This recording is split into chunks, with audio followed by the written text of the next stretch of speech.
Hello, Tom here from Lawrence Systems. I want to talk to you about a growing problem we're seeing.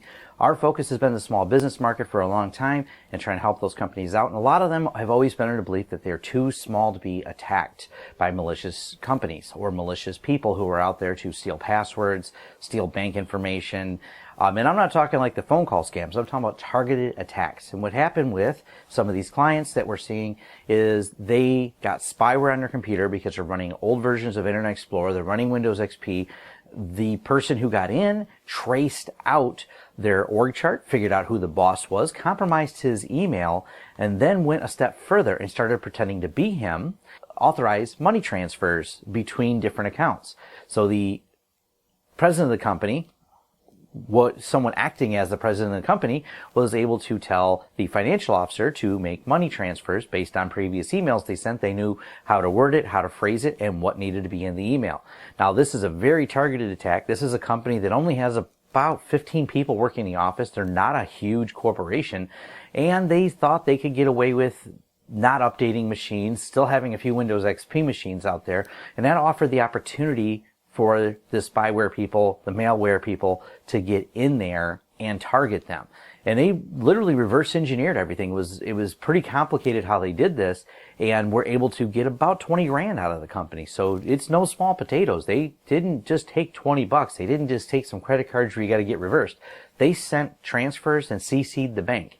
And then when they contacted the bank to try and figure out what was going on, the bank said, well, you're the one that told us to do this. And he says, well, no, I didn't tell you to do this. And then the malware person logs back in and sends an email, never mind, we find it is good, to try to tell the bank. And the bank called, says, I have 2 emails from you. One says to investigate, the other one does not. So this created some confusion, and they realized they had a big problem because they were being watched. That means the person had complete remote access to the machine, was actually actively watching what they were doing. This is not just some random malware. This is a very targeted attack. That's when they called us. We came in, sorted it out, cleaned up the computers. We're in the process of upgrading all their systems now, getting rid of all the Windows XP machines in our office, upgrading them to Firefox and Chrome to get away from Internet Explorer and all the security holes with it, and installing antivirus software. Now, no antivirus software is absolutely foolproof, but running absolutely none means you're wide open.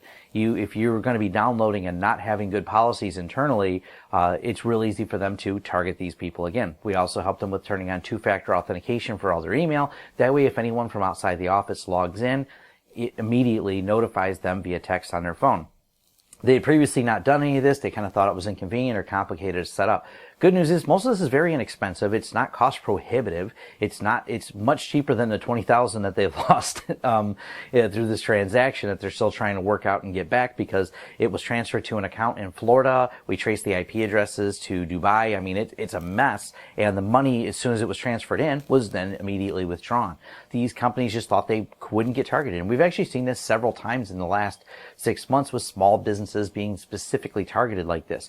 You know, they send out the large blanket of malware, they install something, they get a file attachment, and once they realize they've landed inside the business, they start processing and reverse engineering who's in charge and who to attack and how they word their emails, right down to some amazing amount of detail. When you look at the sent box, you're like, wow, they completely targeted this. They understand the name of the banker, they understand the relationships between the people. So don't think just because you're a small business, even if you're just a 2-person office, that you shouldn't stop and consider making sure you have two-factor authentication, some type of antivirus. These things are not very expensive, and the cleanup is so expensive. It's so hard to sort all this out afterwards. It's a big legal mess. It's really hard to prosecute because they used IP addresses that were all overseas. So getting detailed information on this, they're investigating, but unfortunately, I don't know if they're going to find anything. This has happened before to people who have come to us, and it's really hard to actually get a conviction or prosecution out of these. So if you have any questions where you're not sure if your company is secure, you'd like a free evaluation, give us a call, send me an email. We can come out, take a look, and just give you some steps. I'm going to list some in a blog post here, and follow the link below or at the end of this video so you can understand, you know, just a few things you can do. Turning on two-factor, a couple antiviruses. Even if you just run a free antivirus, you're better than running no antivirus. And please stop using Internet Explorer. I know we're used to clicking the blue E. That's just a bad idea. It's full of security holes. Firefox is free. Chrome is free. Download one of those. Get a modern browser, and it'll help keep you protected. Thank you. Tom Lawrence.